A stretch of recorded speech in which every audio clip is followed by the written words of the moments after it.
పాములు నిజంగా ఏడుస్తాయా? మన పురాణాల ప్రకారం పాములు శివుని అలంకారం.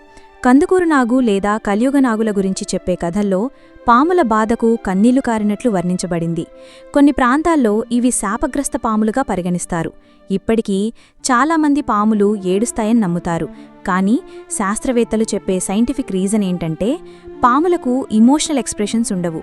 కళ్లపై ఉన్న స్పెక్టాకిల్ స్కేల్ను తడిగా ఉంచేందుకు ఒక ద్రవం విడిచిపెడతాయి. అది పాము పాత చర్మాన్ని తీయడం కోసం ఉంచుతుంది. అదే మనకి కన్నీళ్లులాగా కనిపిస్తుంది. మరి దీని గురించి మీరేమనుకుంటున్నారో కామెంట్ చేయండి.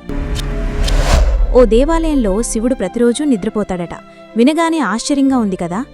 తమిళనాడు రాష్ట్రంలోని తంజావూరు జిల్లా దగ్గర ఉన్న వేదపూరీశ్వర్ దేవాలయంలో ప్రతిరోజూ రాత్రి శివలింగాన్ని పరుపు పెట్టి నిద్రపోనిస్తారు. అక్కడి శివుడిని స్వయంగా శరీరాన్ని విశ్రాంతి తీసుకునే దేవుడుగా భావిస్తారు.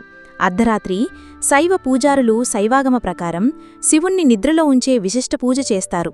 ఈ ఆలయంలో శివుడికి పరుపు, దుప్పటి, తలగడ అన్నీ ఏర్పాటు చేసి శాంతంగా నిద్రపోనిస్తారు. ఇది ఆయా ప్రాంతాల్లో ఎంతో పవిత్రమైన పద్ధతి. ఇది నిజంగా శివుడి మీద ఉన్న మంచి భక్తిని తెలియజేస్తుంది. ఇంకా ఇలాంటి మరెన్నో ఇంట్రెస్టింగ్ వీడియోస్ కోసం మా ఎంబీ మీడియా ఛానల్ని సబ్స్క్రైబ్ చేసుకుని బెల్ ఐకాన్ క్లిక్ చేయండి.